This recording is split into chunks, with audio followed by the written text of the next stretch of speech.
In today's video, I'm going to teach you how to view old emails in Outlook. We'll keep this simple and make sure you can quickly find messages from months or even years ago. Start by opening Outlook. In the left pane, look through the main mail folders where older messages commonly live: inbox, archive, sent items, and deleted items. Depending on your settings, Outlook may automatically move older items to archive, and messages you replied to or sent will be in sent items. If you've cleaned up your mailbox recently, some older messages might also be sitting in deleted items until they're permanently removed.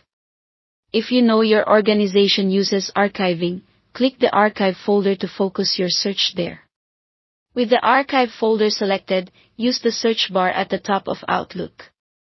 Typing a keyword, a sender's name, a subject line, or even a year such as 2024 or 2025 will narrow things down immediately. This works the same on both the desktop app and Outlook on the web. For more precise control, use the drop-down arrow next to the search bar.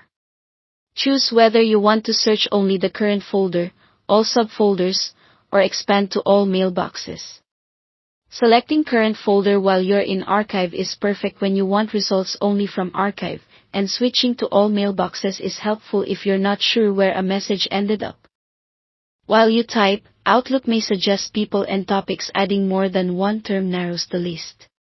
If results seem too broad, confirm the scope in the drop-down and add a year or the sender to refine. Remember that some organizations empty deleted items automatically, so if you don't see what you expect there, it may have already been removed. If the search takes a moment, Outlook might be indexing your mailbox. Just give it a few seconds. If you frequently look for older items, create a search folder so those emails are always at your fingertips. Go to the Folder tab, choose New Search Folder, and pick Old Mail. Then choose a time frame, such as older than 3 months, and click OK. Outlook will create a virtual folder under Search Folders that automatically gathers messages matching that age range. It doesn't move or delete anything, it simply displays the results in one place, and it updates on its own as messages age. That's all there is to it. Thanks for watching.